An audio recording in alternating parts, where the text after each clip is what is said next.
Hey guys, welcome or welcome back. Tisha here, back for another 50 Years in Polygamy chapter read. We are picking up from chapter 11, Modesty and Vanity on the Outside, 1964 to 1965. If you can do me a favor and go ahead and hit that thumbs up button, it does help me in the algorithm. Let's begin. There were two reasons I seldom looked in the mirror, other than to make sure my long blonde hair looked all right and my face was clean. Mom said looking in the mirror and taking extra time to primp was vain and wicked. What? Mom's reasoning allowed me to sleep in a few minutes longer every morning. Mom warned me at least 100 times, never look at yourself and think you're pretty. Okay, so don't look in the mirror and say that you're pretty, even though you have all these males assaulting you and harming you. You're getting abused left and right. Your self-esteem is already shot. You already feel like you're worthless because of so many other things, because you're not doing well in school and because you've been harmed and because you're neglected and because people don't even realize that you're missing for 3 days. Now also, don't stare at yourself too long in the mirror because God forbid you think that you're beautiful, even though you're supposed to be fearfully and wonderfully made. Let's go ahead and let's look at ourselves and not say that we're beautiful. That's insane. God cannot abide vanity in any sense of the word.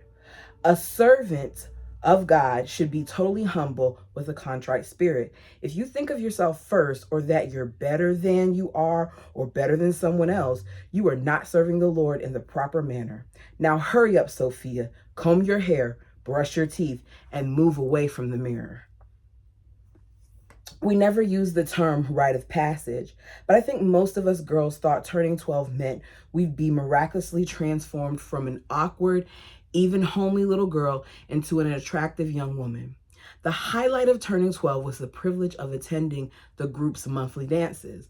The closer it got to my 12th birthday, the farther away it seemed. Between babysitting kids for free and crushing on boys, the dances were all I dreamed about. Though my 12th birthday was only months away, it seemed like 10 years. Whenever there were special adult meetings or gatherings at our house, Dad, Mom, or Aunt Eleanor offered my services as the babysitter, particularly for new converts. I love kids, was good at babysitting, and felt confident and appreciated by the children who loved me back. In this, I finally felt purpose in serving God. But whenever I wasn't needed to babysit, clean, or do laundry, I'd take the bus to Aunt Amelia's house. Her house was in Salt Lake City, near everything. I loved to hang out with my new sister, Amy. To me, she had everything and was energetic and gorgeous. Her mom let us do nearly anything we wanted to do after we finished Amy's chores. We got to listen to the Wicked Beatles and the Beach Boys. We swung our hips and shook our bodies, dancing around the room like I'd never been allowed to dance before. Though I felt clumsy and a little like a total idiot, we had a wonderful time. Quite often, Amy and I would walk several city blocks north and then up several more steep half-city blocks into the avenues. At the LODS hospital, where Aunt Amelia worked as a nurse's aide, she would buy us lunches from the cafeteria, and the three of us would eat and visit on the veranda in the sunshine. It sounds to me like Aunt Amy gave her the best dose of love, because it seems like with everybody else, they were hurting her, and this is somebody who was actually being kind to her. I hope it continues. We'll see. On our way uptown, we noticed a Negro girl sitting on the lawn in front of a local high school. Once we got closer to her, she jumped out in front of me. "What's this white trash doing in my neighborhood?" Oh, Lord. So you done spent all this time having people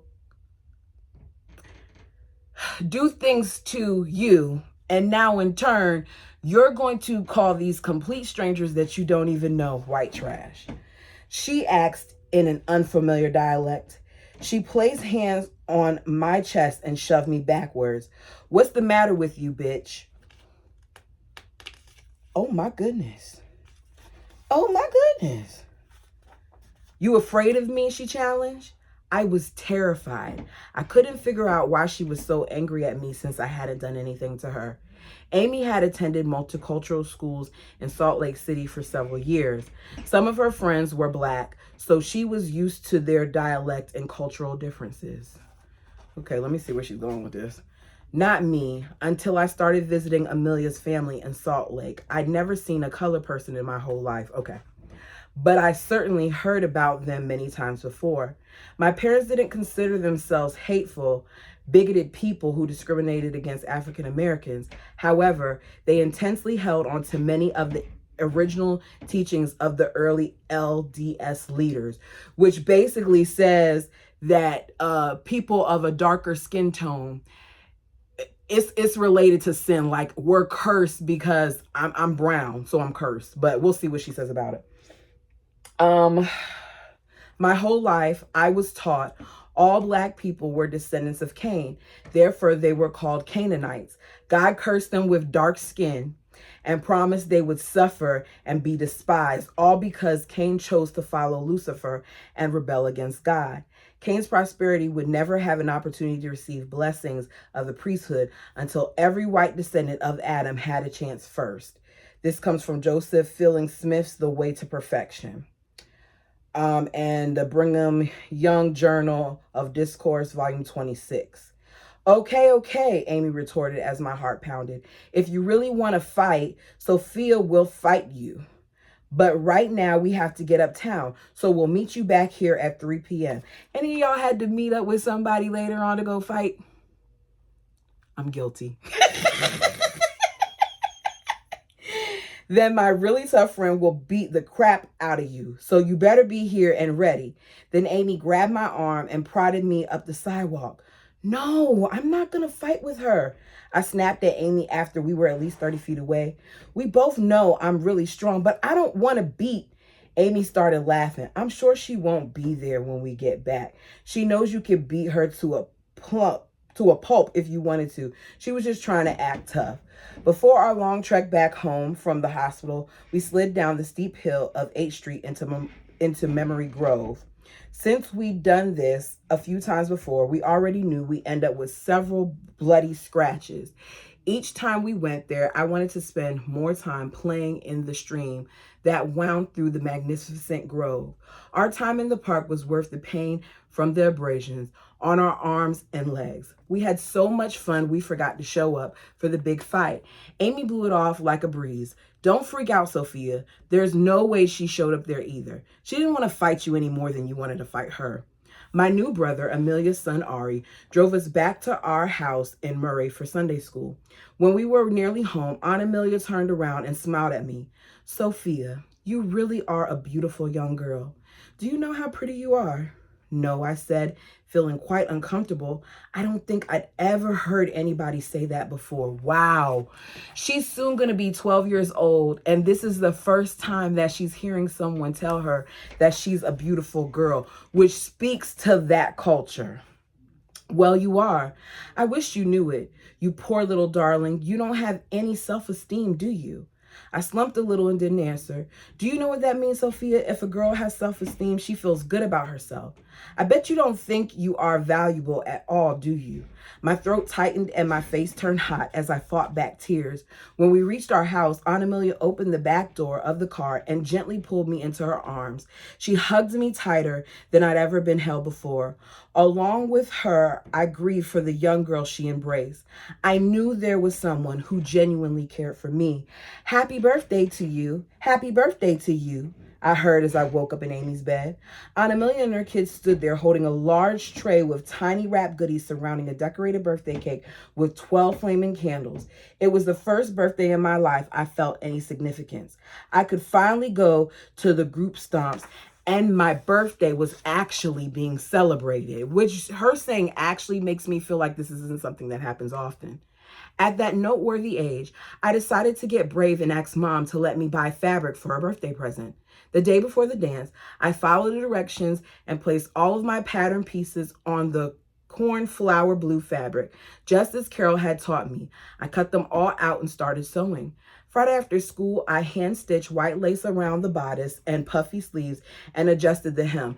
I wish that I would have stuck with sewing because my aunt and my grandmother, they had a store in Brooklyn and it was very successful. They only stopped because people kept breaking in there. But, I mean, they still sew, but they just don't have their own store. Anyways, The point is, I wish that I kept up with it because I've seen my auntie make some beautiful things, beautiful wedding dresses, beautiful bridesmaid dresses.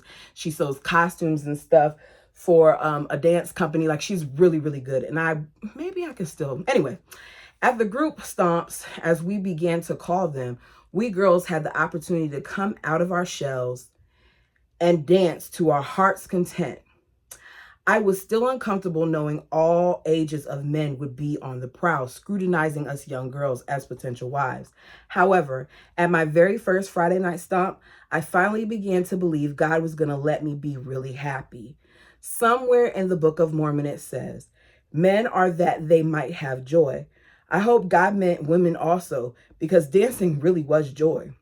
It seemed my life was finally there for the taking. I wouldn't allow even the miserable minutes of a round dance where I had to dance with icky older perpetrator Craig thwart my blissful evening. In the fall, Dad took my mother, Aunt Amelia, and their kids to the group ranch in Pisdale, Montana. We had an incredible time at the Great Scott Motel, which was owned by a member of the group. Dad reserved a room for the boys, a room for Amy and me, and one for Aunt Amelia, Mom, and himself. That's weird. Who did they sleep in the bed together and he slept by himself? Because anyways, it was the first time in my life I got to stay in a motel. Amy and I were ecstatic. We pretended we were older teens living a life of wealth and abundance. Our motel room was our own cozy, classy apartment. We briefly considered marrying the same man and then quickly banished the idea. We each found our own imaginary, perfectly wonderful, handsome boyfriend and got married right away. Then we tried to find second wives for our new husbands. That lame brain idea didn't last either. In our wondrous make-believe situation, we realized we certainly didn't want to, nor did we have to share our husbands at all. During our trip home from the ranch, we camped a few nights in Yellowstone National Park. One day inside Dad's station wagon, we were overwhelmed with fear and exhilaration as two bear cubs clawed all over the car.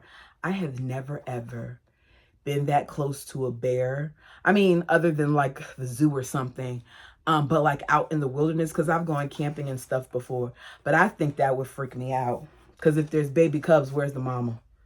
At the campgrounds, Dad decided his older kids should receive a gift from God, a father's blessing. He told us it was a patriarchal blessing, considered a special gift among Mormon believers. A worthy father, one who held the priesthood, could give these blessings to his children or to others who requested them. Dad instructed our mothers to record his inspired words as he dictated the blessings God had in store for each of us. After all, God's blessing and promises had been doled out through my father's voice. I knew I remained without value in God's eyes. Clearly, he had no respect or love for me. He had a myriad of blessings and promises for Amy and my brothers. Amy was still the strong, faithful, valiant soul she had been in heaven, a perfect young lady. Therefore, she was qualified to teach women the gospel and lead them back to heaven. My blessing, however, said I carried the perfect, unblemished blood of my ancestors. I was warned to keep myself pure. Was I pure? So my family line would never be tainted. Through my father, God told me I should not marry into the blood of Cain, and I should not do things to tempt evil men to do evil things. See, what do you mean? Don't do things to tempt men to do evil things. Not that these men are evil and they are doing things to this young lady. It's just the rhetoric that they spout that just gets on my nerves. I should always stand in holy places. Where were those? And if I was good enough and heeded all those warnings, God would direct me to the man I should marry, the one and only man I made covenants with in the pre-existence. How would I find that man or know who he was? What was the pre-existence all about for Amy and me anyway? She must have been a much better person than I was. I wondered what terrible things I'd done to require so many warnings and tests before I might be worthy of one man's love. Chapter 12, Men, Boys, and Confusion, 1965. There was nothing I could do or say to cheer my mother after she and Dad had a fight. Although I didn't hear them fight often, I always felt devastated when I did. One day in 1965, I stood outside their bedroom door as my 50-year-old mother again implored Dad to hear and understand her. I'm telling you for the last time how I feel about this, Owen, and then I'm going to drop it. I want you to know how Eleanor is busy conniving again. Her family dinner plans are nothing but a downright dirty attempt to keep you and me from taking the trip you promised me. It's our anniversary to plan, not Eleanor's anniversary. Eleanor didn't plan this special dinner just to keep us from going on a trip, Dad insisted. She just wants to celebrate with us because she loves us. Mom yelled back, why are you letting her make arrangements for our 27th anniversary when she knows darn well we've already made plans? I'm certain Mom knew her efforts were in vain, but she gave it one last try. Whenever you are with me, she comes upstairs in my house. She sits with us nearly at every meal. If you invited me or any one of your other wives to run an errand with you, she has to go. But whenever the tables turn, she lets you know loud and clear everyone is expected to stay away. Yes, she loves us when it's our time with you, but not when it's hers. See, I'm telling y'all like this. I'm getting mad and I don't even know this situation. But basically, this lady who has been a problem from day one, she's been abusing your children. She's been mean to them. She gets all the things that they don't. She gets a better dwelling place. Her kids get gifts and all those other things. And she's managed to take your time over and over again. Oh, my darling Vera, you've got it all wrong. Eleanor doesn't want you or my other girls to stay away. She wants to be part of your lives and near all of you. I'm sure if you girls can and want to be with us when I'm with her, it would be just fine. Owen, you are just plain duped by her, and the rest of us have to pay for your ignorance, Mom courageously said. How can you say that, Vera? You know that's not true. I do the best I can to be fair with my girls. I won't fight with you about this anymore. When he turned the corner, he bumped into my shoulder, gave me a hostile look as if he assumed I was in on Mom's rare insurrection, and then trumped down the first flight of stairs and out of the back door. I moved towards Mom. Her 5'3" body slumped down on the edge of her bed. Tears rolled down onto her lap. I couldn't believe she had actually tried to stick up for herself, and had done it with such integrity. Most of her disagreements with Dad turned into raging, nonsensical mania. I was so proud of her. Everyone in her family and in Polygamy seemed to know Aunt Eleanor always manipulated Dad to get her way. Everyone except Owen. So if all these different people knew this, since they don't listen to the women, would he have listened to a man who said this to him? If a man told him that they noticed that he favors one wife over the other, Cody, would you listen? Because that's what this seems like to me. I sat next to Mom and put my arm around her shoulders. Will you go to your own anniversary dinner if Aunt Eleanor plans it and goes with Dad? Of course I will. See, I'm different because I wouldn't have went. If I told you that I wanted it to just be me and you, then it needed to be just me and you. And if you couldn't understand that I needed it to just be me and you, then you can go ahead and have it with her. Maybe that's why I'm not married. After a few minutes of silence, she said, everything will be all right, Sophia. This is my fault. I was wrong. I shouldn't have said anything to your dad about my feelings. It never works anyway. He really tries to be fair. No, he doesn't. Then Mom stood up, looked me square in the eyes, and reiterated for the millionth time her very favorite mantra: the gospel of plural marriage is true. It's just weak people, speaking of herself, who make it look and feel wrong. Don't ever let insecure feelings sway you from your testimony. I am so sorry I behaved that way. I should keep sweet and be a better example to you. Mom forced a smile, patted my arm, and went into the bathroom, her solitary space in our crazy making world. That's insane. And I feel really sorry for her mom. And I can't be in a situation with my significant other and not express myself and have them think about me. Learning to sew my own skirts and jumpers saved me from additional insecurity. I could adjust their length to conform to mom's theory of modesty. which meant calf or ankle length dresses and skirts, and still fit in somewhat amid the outsiders' mini skirts. One day I forgot to switch back into my behind the times old fashioned look. My jumper was still held high with the straps across my shoulders. So when I sat, the hem hit midway between my thighs and crotch. When mom saw me, she flipped out. That's so immodest, Sophia. Wearing skimpy clothes and showing off your body is evil. It attracts the attention of evil boys and men. And if something wicked happened to you, it would be your own fault. So now here you are saying that the things that happened to her, the abuse that she's gone through, the violation that she's received is her fault. These are the type of things. This mama ain't crap. I'm sorry. She's been taught certain things, yada, yada, go. But to come down on your daughter like that, you're not crap. You've got to keep your body covered. You know your guardian angels won't look after you if you continue to dress like that. Y'all, for the first time in my life, as far as I remembered, I raised my voice at my mother saying, I will never fit in if I dress like you and the crickers do. Crickers is slang for short creek folks. Wearing peculiar clothes draws more attention than fitting in, Mom. Don't you get it? Don't you see what total freaks we look like around everyone else? I pled with Dad to convince Mom I was right. Then he persuaded her to compromise her lifetime ideals concerning modesty. My dress hems could fall as high as the middle of my knees, halfway between mini skirt and calf length. 3 of my brothers and I placed 5 or 6 empty soup cans in a row against a hillside covered with sagebrush and rocks. Dad turned around and walked several steps before he drew a long line in the dirt with the heel of his work boot. 40 miles south of Murray, in the middle of nowhere, he marked out our firing line and placing 2 army green ammunition boxes on each side of his mini trench. Once again, and as always, Dad reminded us, you will abide all the safety rules. You will never, and I mean never, point a gun at anyone.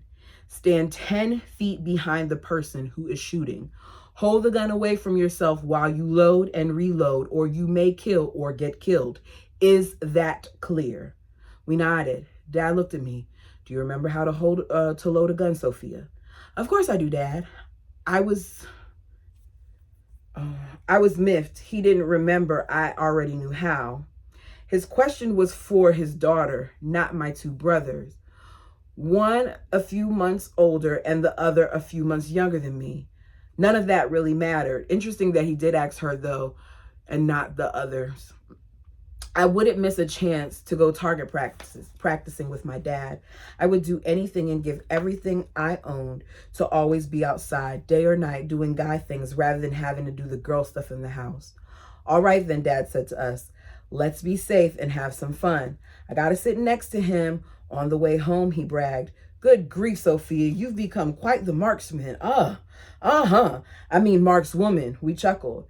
Every time we come out here, you get better and better. My goodness, girl. You can whip the boys at arm wrestling, win all your running races, and now you are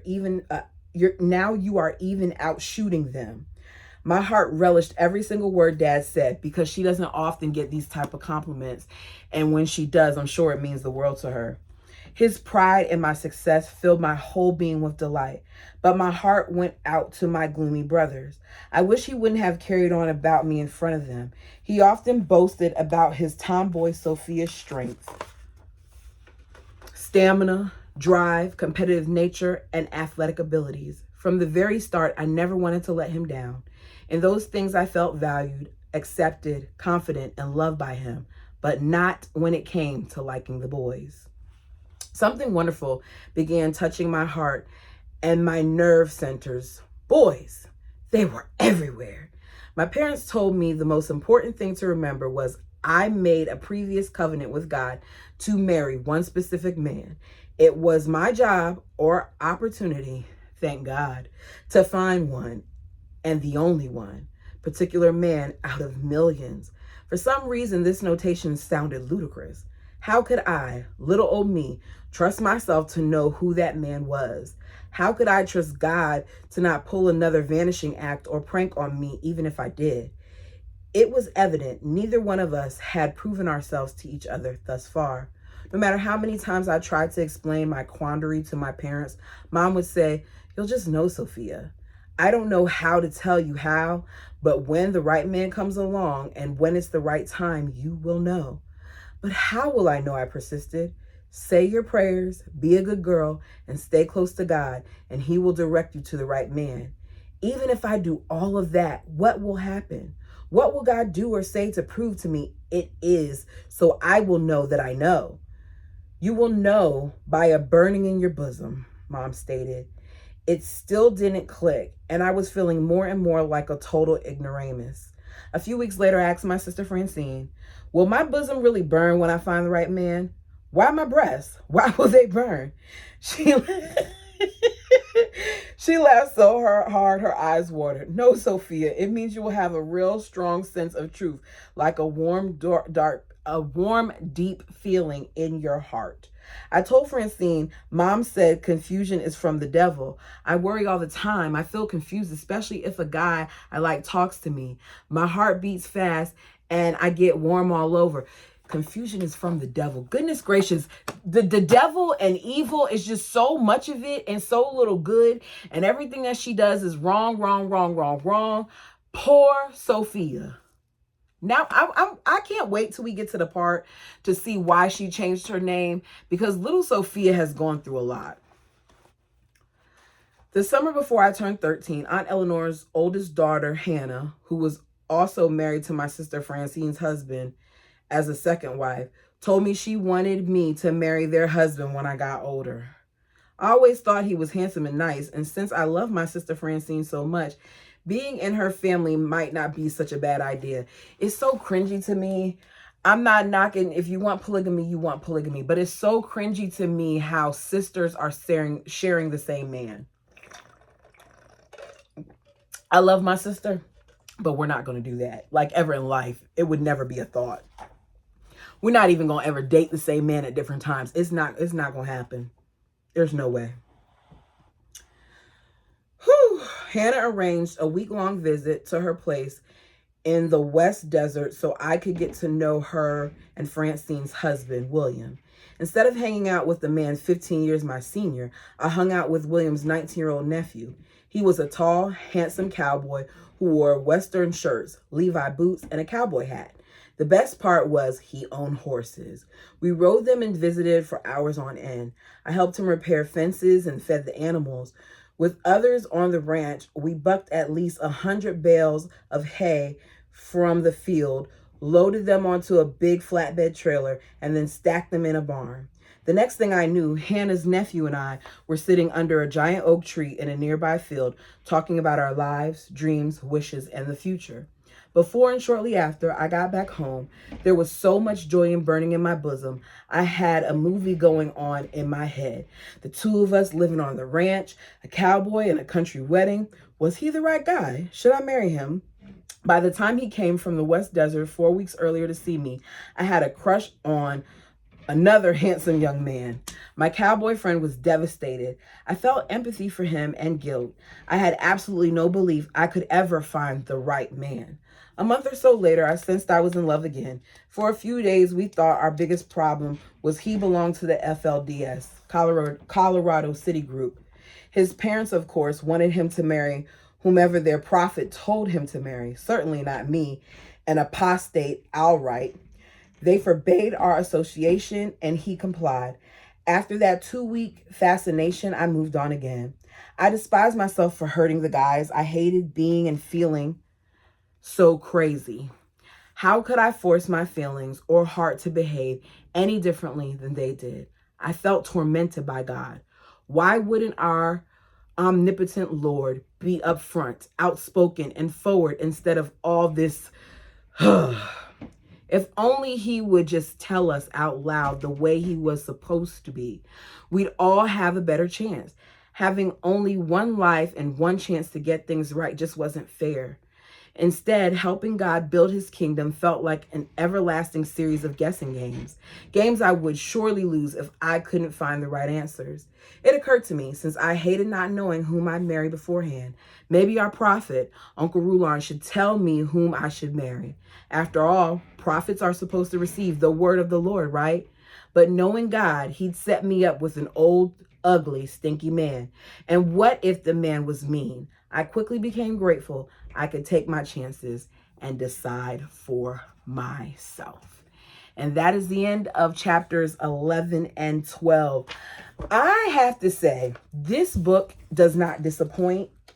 Lisa, I think you're still under the weather, but when you get a chance to see this, let me say thank you again for recommending this, because it is a good read. And as you all can see, we are only on a page 104 at this point.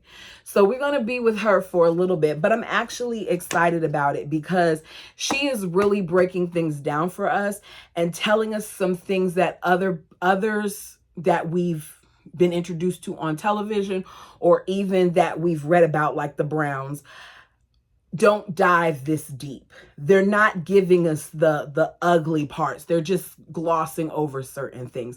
Even though I will say in Love Times Free, they did talk about some of the hard parts, but this is even more in depth because we're finding out about the trauma.